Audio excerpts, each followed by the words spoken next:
Mali ste niekedy túžbu odísť z tohto sveta, nebyť tu a nemusieť prežívať a znášať všetko to zlo, zbaviť sa všetkých trápení a byť s Bohom v jeho kráľovstve.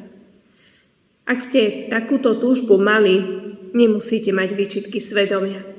Veď aj ten slávny apoštol Pavol pociťoval takúto túžbu, keď povedal: chcel by som už odísť z tohto sveta a byť s Kristom.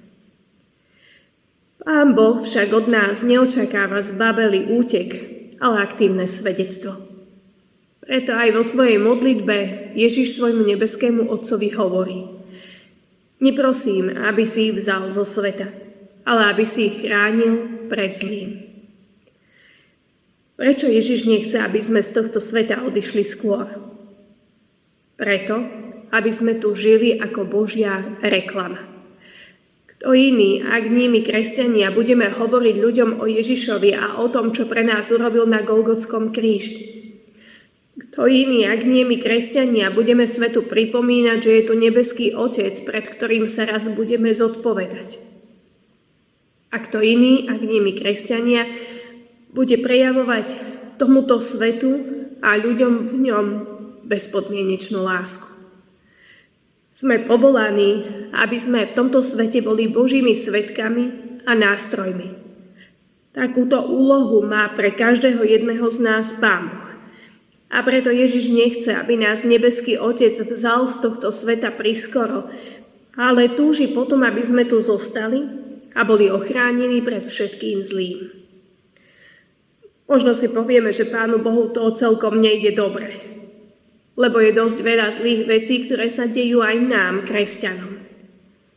Ale to, čo pre nás znamená ochrana pred zlým, nie je rovnaké aj v Božom slovníku. My si totiž pod tým predstavujeme, že sa nám nič zlé nestane. Pán Boh si pod tým predstavuje to, že nás zlo nemôže ohroziť, zlomiť, zničiť, že nám zlo nemôže vziať vieru a večný život. Pán Ježiš sám vystrihal svojich učeníkov, že tak ako prenasledovali jeho, budú prenasledovať aj ich. Takže zlo v našom živote bude. A bude ho viac ako v životoch neveriacich. Akurát nás diabol, zlo a smrť nemôžu zničiť.